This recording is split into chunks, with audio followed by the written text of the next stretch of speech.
হে students, কেমন আছো তোমরা? বেশ কয়েকদিন ধরে তোমরা দেখছো আমি 11 এবং 12 এর কিছু চ্যাপ্টারের ভিডিও আমি রেগুলার পোস্ট করছি। অবশ্যই তোমরা আমার সেই বায়ো ইন ব্লাড ইউটিউব চ্যানেলে পেয়ে যাবে তোমরা। যদিও ইউটিউবে আপাতত ভিডিওগুলো ছাড়া নেই, কিন্তু ফেসবুক পেজে তোমরা অবশ্যই পেয়ে যাবে।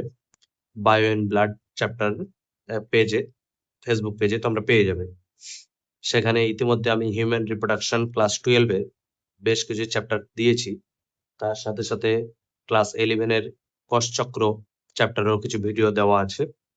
আমি চেষ্টা করব তোমাদের সাথে লেগে থাকার এবং তার সাথে তোমাদের আরো বেশ কিছু চ্যাপ্টার সেইখানে দেওয়া। তো welcome to my channel bio in blood. আজকে বুঝতে পারছো দেশি জুগাড় আর কি বলতে গেলে, নিজের ফ্লোরের মধ্যেই আজকে বোর্ড বানিয়ে তোমাদের জন্য বেশ কিছু হেল্পের জিনিস নিয়ে এসেছি। তো আজকে যখন আমি সেলফ স্টাডি করছিলাম তখন দেখলাম যে কোষচক্রের যে চ্যাপ্টার রয়েছে সেখানে একটা চিত্র দেখতে পেলাম। সেই চিত্র সাপেক্ষে যখন তার আমি জিনিসগুলো পড়াতে চাই বা দেখছি, তখন আমি লক্ষ্য করলাম যে একটা দশা রয়েছে। যে দশার চিত্রটা তোমরা ইতিমধ্যে দেখতে পাচ্ছ, নিচে দেওয়া রয়েছে। এই যে চিত্রটা দেখতে পাচ্ছ, এই চিত্রটা তোমরা হয়তো জানবে কিনা বা তোমরা হয়তো জানো কিনা। এই চিত্রটা কিসে জানো? এই চিত্রটা হলো কোষচক্রের যে বিভাজন দশা রয়েছে, সেই বিভাজন দশার একটা ফেজ বলতে পারো, বা দশার বিভাজন দশার একটা দশা, যে দশাটার নাম হচ্ছে এনাফেজ। এনাফেজ দশা। এই এনাফেজ দশাটা যে দেখতে পাচ্ছ এখানে, তোমরা এখানে লক্ষ্য করবে যে এইগুলো রয়েছে এক একটা ক্রোমাটিড। যে ক্রোমাটিড গুলো কি করছে না, তাদের দিকে যে মেরুর দিকে যে সেন্ট্রোজোম, সেই সেন্ট্রোজোমের সঙ্গে যুক্ত বেমতন্তু, সেই বেমতন্তুগুলো সেই ক্রোমাটিডকে ধরে রেখেছে এবং নিচের দিকে টানছে। এই টানার কারণেই আমরা দেখতে পাচ্ছি যে দুটো ক্রোমাটিড যারা একটা ক্রোমোসোম ছিল, সেই দুটো ক্রোমাটিড আলাদা হয়ে গেছে। অর্থাৎ তাদের সেন্ট্রোমিয়ারটা সমান দুই ভাগে ভাগ হওয়ার পর দুটো ক্রোমাটিড আলাদা হয়ে দুই মেরুর দিকে ধাবিত হচ্ছে, যেটাকে আমরা অ্যানাফেজীয় চলন নামেও চিনি। এবার যেটা বিষয়, এই অ্যানাফেজ দশায় কি কি ঘটে না ঘটে, সেই বৈশিষ্ট্যগুলো পড়তে গিয়েই আমরা ওখানে একটা লাইন পাবো। যে লাইনটা ওখানে দেওয়া আছে যে এই অ্যানাফেজ দশায় যে ক্রোমাটিড গুলো, সেই ক্রোমাটিড গুলো প্রত্যেকেই এক একটা ক্রোমোজোম রূপে নিজেকে উপস্থাপন করে। এবার এই ক্রোমোজোম গুলো দেখতে অনেকটা ভি ও জে শেপ। ওয়ার্ডটা তোমরা একটু বুঝবে। ক্রোমোসোম গুলো দেখতে ভি এবং জে শেপ, অর্থাৎ ভি এবং জে আকৃতির। এবার কোশ্চেনটা এইখানে, অর্থাৎ আজকের যে বিষয়টা তোমাদের আমি পড়াতে চাইছি বা তোমাদের বোঝাতে চাইছি, সেটা হলো ভি এবং জে শেপ যে বলতে চাইলো, তাহলে ভি এবং জে শেপ বলতে কি রকম। তো সেই খাতিরে বা সেদিক থেকে লক্ষ্য করেই আমরা আজকের যে বিষয়টা পড়বো সেটা হচ্ছে সেন্ট্রোমিয়ারের অবস্থান অনুযায়ী ক্রোমোজোমের শ্রেণীবিভাগ। তো আজকে আমাদের বিষয় হচ্ছে যে ক্রোমোসোমের মধ্যে যে সেন্ট্রোমিয়ার রয়েছে, ক্রোমোসোমের মধ্যে উপস্থিত সেন্ট্রোমিয়ার, সেন্ট্রোমিয়ার এর অবস্থান অনুযায়ী, অবস্থান অনুযায়ী ক্রোমোজোমের,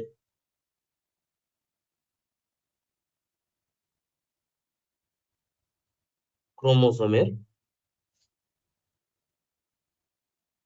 ক্রোমোজোমের শ্রেণীবিভাগ।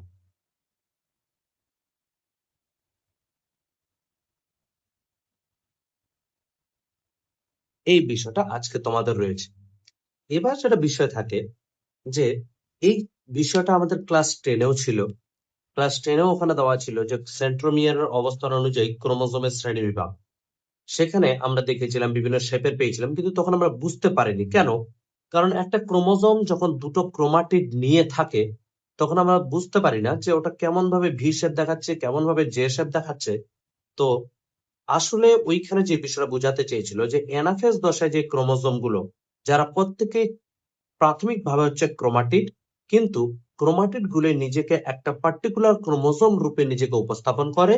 তাই সেই এনাফেজ দশায় আমরা যেই ক্রোমোজোম গুলোকে দেখতে পাই, অর্থাৎ যে ক্রোমাটিড গুলো ক্রোমোজোম রূপে নিজেকে উপস্থাপন করে, তাদের আকৃতি অনুযায়ী তাদের কিরকম দেখতে সেটাই ওইখানে বোঝাতে চেয়েছিল। এবার আমি বিষয়টা বলি যে একটা ক্রোমোজোম, এই ক্রোমোজোম যেটা রয়েছে, এই ক্রোমোজোমের ঠিক মাঝ বরাবর আমরা জানি যে এর মাঝ বরাবর সেন্ট্রোমিয়ার অবস্থান করে। এটা আমরা প্রাথমিকভাবে জানি। তবে অনেক ক্ষেত্রে কি হয়, এই মাঝ বরাবর উপস্থিত নাও থাকতে পারে। অনেক ক্ষেত্রে কি হয়, সেই মাঝ বরাবর ছেড়ে হতে পারে মাঝের পাশে গিয়ে থাকে, কিন্তু মাঝে থাকে না। আবার হতে পারে আমরা যখন ক্রোমোজোমের গঠন পড়েছিলাম তখন আমরা জানি এই যে শেষ অংশটা রয়েছে যাকে বলা হয় টেলোমিয়ার, যাকে বলা হয় টেলোমিয়ার। তাহলে অনেক সময় হতে পারে এই টেলোমিয়ার ও সেন্ট্রোমিয়ার অবস্থান করতে পারে, আবার অনেক সময় হতে পারে শেষের পাশেও অবস্থান করতে পারে। তো এইটি আমি তোমাদেরকে বোঝাতে চাইছি যে সেন্ট্রোমিয়ার কোথায় অবস্থান করছে ক্রোমোজোমের, তার উপর ডিপেন্ড করে, এই যে সেন্ট্রোমিয়ার অবস্থান ডিপেন্ড করেই আমরা ক্রোমোজোমকে কত ভাগে ভাগ করি সেই বিষয়টা আমরা এখন জানবো। তো সেন্ট্রোমিয়ারের অবস্থান অনুযায়ী ক্রোমোজোমের শ্রেণীবিভাগ 4 ধরনের, 4 টাইপস। এবার এই 4 টাইপস এর মধ্যে আমরা এক একটা করে জানবো।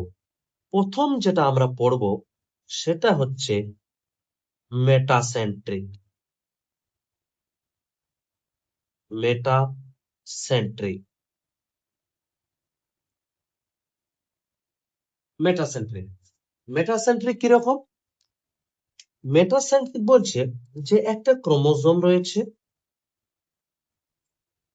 আর এই ক্রোমোজোমের ঠিক মাঝ বরাবর সেন্ট্রোমিয়ারের অবস্থান রয়েছে। তাহলে মেটাসেন্ট্রিক ক্রোমোজোম হলো সেটাই যার সেন্ট্রোমিয়ার যার সেন্ট্রোমিয়ার মাঝে থাকে, মাঝে থাকে। এবার এই মাঝে যে সেন্ট্রোমিয়ার থাকে সেই ধরনের ক্রোমোজোমকে বলা হয় মেটাসেন্ট্রিক। এবার আসি, এই যে মেটাসেন্ট্রিক ক্রোমোজোম, এটা দেখতে হচ্ছে ভি শেপ বা ভি আকৃতি সম্পূর্ণ। এবার কথাটা হচ্ছে স্যার কি রকম ভি, একটু আমাদেরকে দেখান। তো ভি শেপ হচ্ছে এটাই। আমি যদি এই ক্রোমোজোমটাকে একটু আঁকি অন্যভাবে, তাহলে তোমরা দেখতে পাবে যে এই ক্রোমোজোমের এটা সেন্ট্রোমিয়ার, এর এই দিকে একটু বাহু বেরিয়ে আছে, এই দিকে একটু বাহু বেরিয়ে আছে। এবার তোমরা অবশ্যই লক্ষ্য করতে পারবে যে এটা ঠিক এই ভি শেপের ন্যায় অবস্থান করছে, অর্থাৎ সেন্ট্রোমিয়ার এবং তার দুদিকে বেরোনো দুটো বাহু একই সমান দৈর্ঘ্য সম্পূর্ণ, আর দেখতেও অনেকটা ইংলিশ অক্ষর ভি এর ন্যায়। তাহলে এই ধরনের ক্রোমোজোমকে বলা হয় মেটাসেন্ট্রিক। তাহলে প্রথম যে আমরা বিভাগটা পেলাম সেটা পেলাম আমরা কি, মেটাসেন্ট্রিক। বোঝা গেল সবার? আচ্ছা, এবার আমরা পরের পার্টে আসি।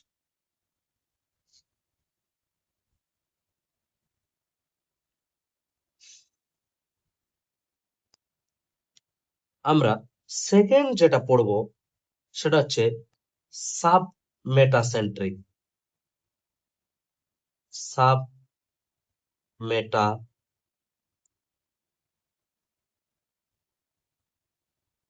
সেন্ট্রিক। সাব মেটাসেন্ট্রিক কিরকম? বলছে যে এই ক্রোমোজোমের যে সেন্ট্রোমিয়ার,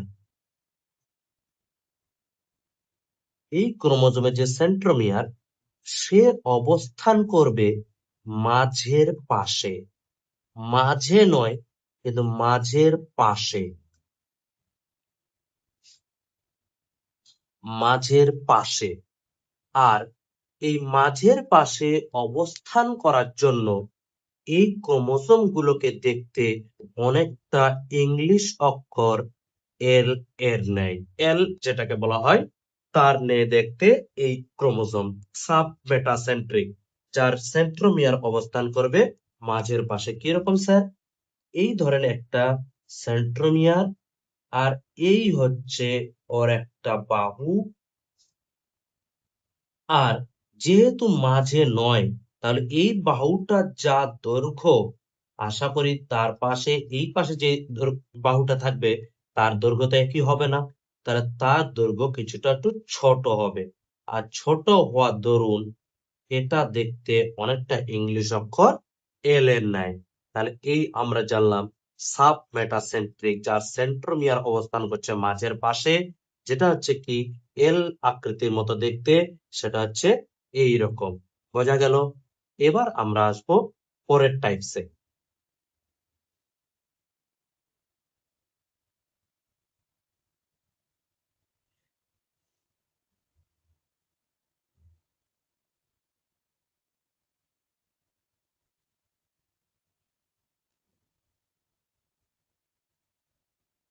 তৃতীয় যেটা আমরা পাবো সেটাকে বলা হয় অ্যাক্রোসেন্ট্রিক।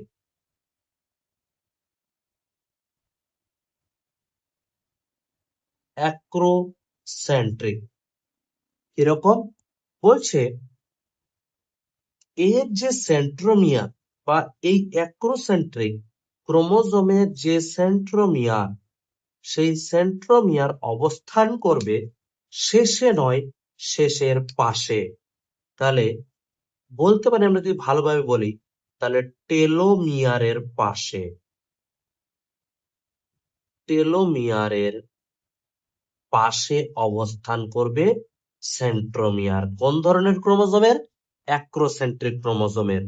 আর এই অ্যাক্রোসেন্ট্রিক ক্রোমোজোমের সেন্ট্রোমিয়ার যেহেতু টেলোমিয়ারের পাশে অবস্থান করে, তাই এটি দেখতে ইংলিশ অক্ষর জে এর ন্যায়। তাহলে জে এর ন্যায় দেখতে এই অ্যাক্রোসেন্ট্রিক ক্রোমোজোম।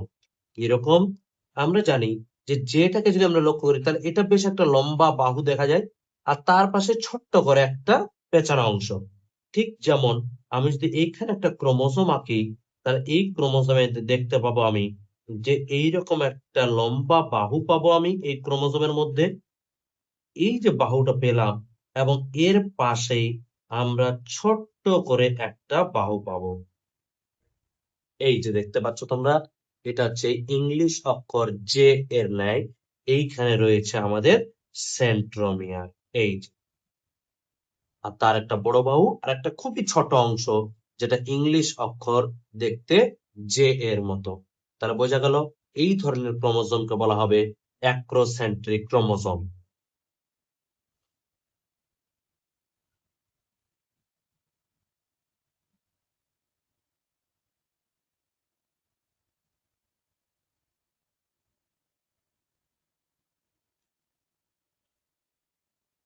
এবং 4 নাম্বার টাইপ যেটা, সেটাকে বলা হয় টেলোসেন্ট্রিক। টেলোসেন্ট্রিক টেলোসেন্ট্রিক কথাটা এসছে টেলোমিয়ার থেকে। যে টেলো কথাটা আসলো টেলোমিয়ার, অর্থাৎ এর যে সেন্ট্রোমিয়ার বা টেলোসেন্ট্রিক ক্রোমোজোমের যে সেন্ট্রোমিয়ার, সেই সেন্ট্রোমিয়ারের অবস্থান হলো টেলোমিয়ার। তাহলে দেখতে পাচ্ছি আমরা যে টেলোসেন্ট্রিক যে ক্রোমোজোম রয়েছে, সেই ক্রোমোজোমের যে সেন্ট্রোমিয়ার, তার অবস্থান হচ্ছে কোথায়? টেলোমিয়ারে। আর টেলোমিয়ারে অবস্থান হওয়ার কারণে এই ধরনের ক্রোমোজোম দেখতে ইংলিশ অক্ষর আই এর ন্যায়। আই এর ন্যায় দেখতে এই ধরনের ক্রোমোজোম কেমন? যদি আমরা দেখি তাহলে দেখতে পাবো যে এই হচ্ছে সেন্ট্রোমিয়ার, আর এর একটাই এইরকম বড় বাহু। কারণ আমি একটু আগে বললাম যে ক্রোমোজোমের শেষ প্রান্ত যেটা, এটাকে বলা হয় টেলোমিয়ার। তাহলে এই টেলোমিয়ারে যখন এবার এদিকেরও তো শেষ প্রান্ত একটা বাহু ছিল, এই বাহুটারও তো শেষ প্রান্তে চলে এসছে সেন্ট্রোমিয়ার। তাহলে যেহেতু শেষ প্রান্তে সেন্ট্রোমিয়ার চলে এসছে, সেজন্য এর একটাই এইরকম বাহু দেখতে পাচ্ছি এবং তার শেষে সেন্ট্রোমিয়ার বলে এটা ইংলিশ অক্ষর কিসের মতো দেখতে, আই এর মতো দেখতে।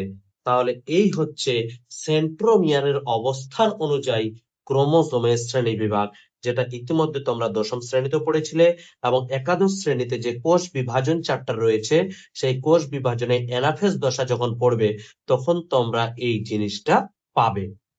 এবার আমি আসি, যেটা আজকে আমি বললাম তোমাদের প্রথমেই, যে আমি সেলফ স্টাডি করতে গিয়ে একটা জিনিস পেলাম কি, যে ওখানে ছিল যে এনাফেজ দশায় ক্রোমাটিড গুলো নিজেকে যখন ক্রোমোজোম রূপে উপস্থাপন করে তখন ওই ক্রোমোজোম গুলোকে দেখতে ভি এবং জে শেপের নেয়। তাহলে ভি এবং জে শেপের নেয় এর মানে হলো এটাই, তোমরা একটু আগে পড়লে হয়তো আরো ভালোভাবে জানবে। তাহলে এনাফেজ দশায় ক্রোমাটিড গুলো যখন নিজেকে ক্রোমোজোম রূপে উপস্থাপন করে তখন ওই ক্রোমোজোম গুলো থাকে মেটাসেন্ট্রিক, কারণ ভি শেপের নেয় যে ক্রোমোজোম একটু আগে আমরা পড়লাম যে মাঝখানে থাকবে তখন ভি শেপ হবে, আর মাঝখানে যদি ক্রোমোজোম থাকে তখন সেটাকে বলা হয় মেটাসেন্ট্রিক। আর যে শেপ যখন পাবো সেটা হচ্ছে অ্যাক্রোসেন্ট্রিক। অ্যাক্রোসেন্ট্রিক। তাহলে এনাফেজ দশায় যে ক্রোমোজোম গুলো থাকে সেই ক্রোমোজোম গুলো কি ধরনের ক্রোমোজোম, মেটাসেন্ট্রিক ক্রোমোজোম।